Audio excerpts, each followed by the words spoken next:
My name is Marco Verhej, and we're here at the Bilderberg Hotel in Oosterbeek. So what's the significance of this place? I know you're going to be doing a short talk about it tomorrow. The significance, of course, is that at this hotel was the first Bilderberg meeting in 1954. Why are you interested in Bilderberg, and why was it here? Bilderberg is very intriguing because it had royalty, it had the top of NATO, businessmen. It's got all sorts of people involved. It's very interesting to have a look at what is going on there. So they're keeping it secret.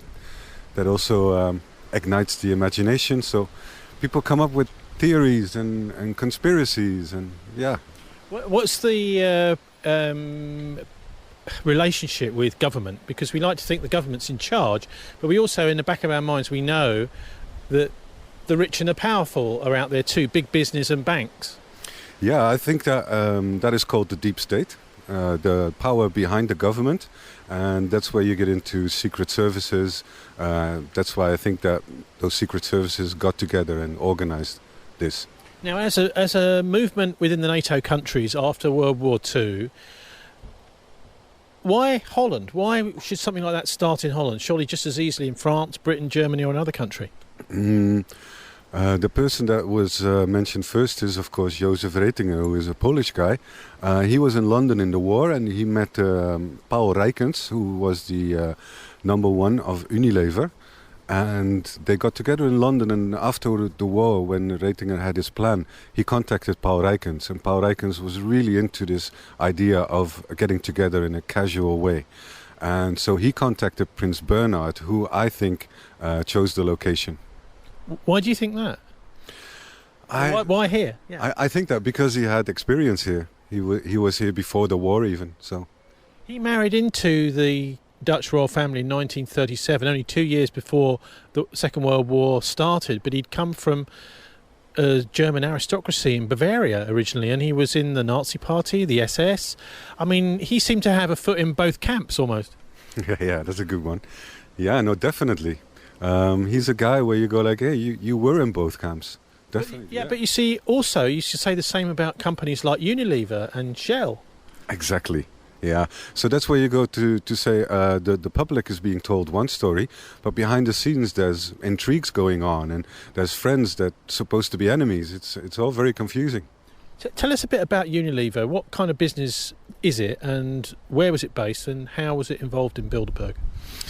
Yeah, from what I can remember is that in the early 20th century already there was this the Lever brothers in London, and there was a company here that got together. Paul Rijkens, who was at the start of the Bilderberg, I think went to London in very early in the 20th century and stayed there for a couple of decades. The company is into soap and into food. It's got loads of branches that it was into. I even remember Paul Rijkens going to Nazi Germany and writing about it afterwards, and that he had to do the Hitler salute, and that he said that he was doubting, but then he did it because he would have been the only one that was not doing it.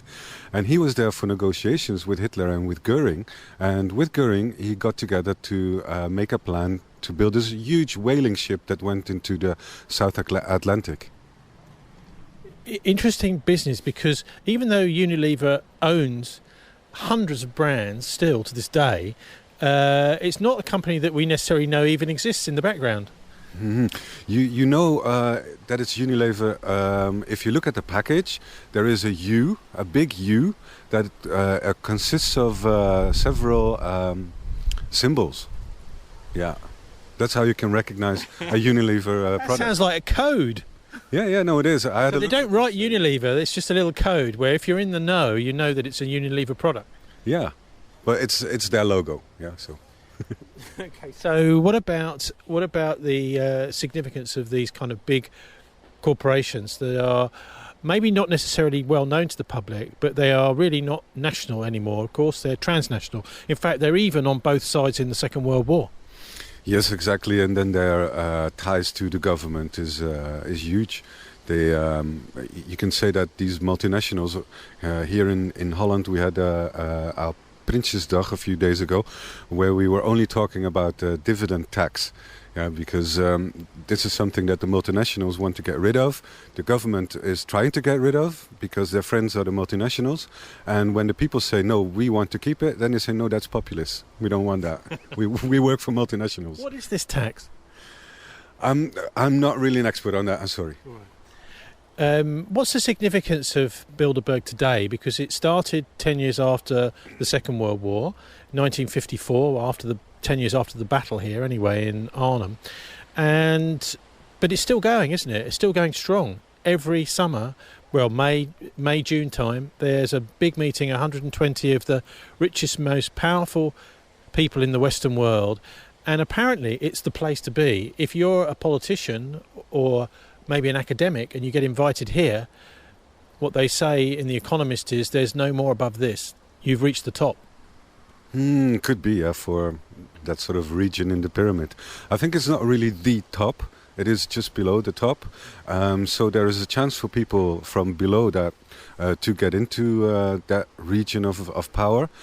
So it's a big career chance for people. But also there's a big networking event going on at Bilderberg. And of course, what I think is that Bilderberg introduces trends. So all participants are told that there's a certain future that is ahead of them, that cannot be avoided, that they call them trends, and that they can take this information to their own country and take advantage of it so that they can fulfill the Bilderberg agenda, I guess. What would you make of the appearance of people like Amazon, LinkedIn, Twitter, Google, PayPal, these real big tech giants, the ones that we're having so many problems with at the moment? For example, with avoiding tax. They seem to be very good at it and no one manages to pin them down. You try and get them in one country, suddenly they disappear, they pop up in another country. What's the significance of people like Google? Because they're very big at Bilderberg. In fact, many people, and even some of the sub-projects of Google, like DeepMind, Palantir Technologies, these people all come to these meetings. So what does that tell us about the future? Yeah, power. These are the companies that have a certain power because usually they have monopolies as well. So Bilderberg wants to invite them and make them part of Bilderberg. You can really see that with the person of Eric Schmidt of Google. He's been, I think, one of the top guys in the steering committee of Bilderberg for years. These companies that Bilderberg wants to, they may have seen them at the start as a threat, so that they wanted to get them in to no longer make them a threat, but to make them friends, so they can both have this power of this monopoly that they have. Because for many years it's been associated with the press, Bilderberg.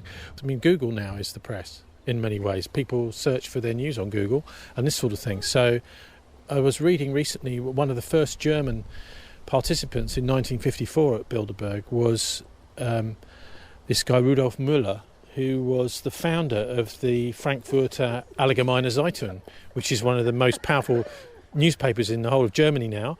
The German model of the media is very different to the UK. All our UK media is based in London, national and international media, whereas in Germany most of the big cities have their own take on world affairs, and Frankfurter Allgemeine Zeitung is one in Frankfurt, but he was here. So what's the connection with the press, do you think? With the press, it's very important to get their trends out for Bilderberg. So they don't want people to see alternatives to their trends. So they want their trends to be presented in the press as being something that cannot be avoided. So that's why it's very important to them. The thing to me is, what I found strange is that from Germany there's always these big press guys, but from Holland there never are. It's been years, like decades ago, that somebody from the Dutch press came here. That to me I still find interesting. Well, why is that, do you think? Is it maybe that there is a culture in that they don't want the Dutch press to be commenting on it because it's something which is of a Dutch origin? And also there's a lot of controversy in Holland about Bernhard, who was the chairman for the first 20 years, the guy that was discredited in the Lockheed scandal where he took $1 million bribe in order to get the Dutch Air Force to buy these Lockheed jets. Yeah. And connecting to that is the story, I think, in 1961, there was somebody from Elsevier magazine here in Holland that wrote a piece which contained the words that Bernhard was at a very important meeting in Stockholm, which was the Bilderberg, but was not mentioned by that name. And that at this meeting he was probably securing something for Unilever back in Papua New Guinea. He was probably making a deal there. That was published at the moment that Bilderberg came out. And then when Bernhard returned from the Bilderberg, he immediately attacked this journalist, saying, "Oh, how cheap of you to attack the royal family. You cannot do that. And all about Bilderberg, we should not make speculations about that." Yeah, and this subject was not discussed at Bilderberg. And from that point on, there's not much press going on. But even in the 50s, we look at our Dutch newspaper, De Waarheid, which is Pravda in Holland. They had really good pieces on Bilderberg. Wrote about the industrialists that came there. Not the other papers. All the other papers had very short articles where it only said Prince Bernhard has returned from the Bilderberg. That's all it said. And then when we get to the 70s, there was a lot of attention. But then in the 80s, there's almost no attention in the newspapers about Bilderberg, not in the 90s and not afterwards. So why? Why? They don't want it. They don't want that attention. They're actually, maybe, I think Holland is the Bilderberg soft underbelly that we need to prod to make sure that the Dutch, at least, if they can understand what's been going on here, maybe they will be more questioning of the so-called democracy we've got in Europe. Do you think that's maybe why they're so nervous about the press here in Holland? I don't know. I hope so. But I don't have high expectations. What about the word Bilderberg? Because, as a Dutch person, you'll understand, I think, a lot more about what that word actually means, because it's not just about this hotel. Mm-hmm. Yeah, the mansion that was built here early 20th century was called the Bilderberg, and then it was a privately owned mansion. When it got into the hands of this hotel chain, they kept the name. The name can be, I think, going back to the German language, can be translated into words. Bild is an image, and then Berg is a mountain, so a mountain of images. Picture mountain. Yeah. Any other sort of other words which have other meanings, the Bilderberg expression? Yeah, I'm thinking about Bildung, which is like education. So that is interesting as well. There's a lot of tastes and suggestions going on why Prince Bernhard took this location as the first conference meeting. But he knew the place, so he probably liked the place. What about ownership of it? And I remember you were saying that at one point this hotel was abandoned and, a place for squatters. Yeah, it was suggested in a newspaper, I think the early 80s, that maybe this hotel would be something for squatters, yeah. And that at one time this used to be such a prestigious hotel. But, I mean, Tony, you had a look around. It does not look impressive, does it? Well, it's an expensive hotel, and it's got some quite expensive trimmings, but they don't have much in the way of a groundsman here. I mean, it's a bit rough around the edges. Yeah, not what you would expect with an image and a reputation, a name like that, Bilderberg, definitely. And what amazes me is they're letting people park on the grass. They've got a beautiful lawn, but the cars are parking on the lawn, which doesn't seem quite a bit tasteless. Yeah, I even saw this picture from the 70s where they had cars on the lawn in front. Amazing. All right, so where is a good place, do you think, for people to find out more about this Bilderberg conference? Every year, pretty much, there's a group of bloggers, journalists, activists that go to the conferences. Of course, they need to go to wearechange.nl or We Are Change Rotterdam on YouTube. And is that all in Dutch, or is it a bit of English too? Whenever we go to Bilderberg, we try to do everything in English, except if it gets to a specific Dutch topic. And I know also you've been at this event here in Holland over the last few days where you were able to stick your camera in the face of a few Dutch politicians. Definitely. How did you get on? Yeah, no, we were very successful. We had, I think, 13 people we confronted or interviewed. And that was really good. We had ministers, yeah? Yeah, Minister of Justice, Mr. Grapperhaus. We got the Minister of the Interior, Mrs. Ollongren, who is a Bilderberger. I got another Bilderberger, Mr. Pechtold of the Democrats. So there's the Minister of Justice, Mr. Grapperhaus. We got the Minister of the Interior, Mrs. Ollengren, who is a Bilderberger. We got the Minister for Economics, I think. And we got some parliamentarians, and we asked them about this dividend tax. And our main question was, who do you work for? And it was amazing to hear the answers, because some of these people actually answered that they work for themselves. Yeah, they call themselves representatives. Yeah. So they're a minister, private industry, all wrapped into one. Who knows? Yeah. Just give us the website again so people can find those. That's wearechange.nl, or on YouTube, look for We Are Change Rotterdam.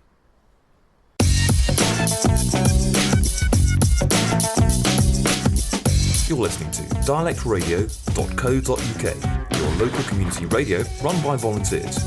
Log on to our website at dialectradio.co.uk to find out more.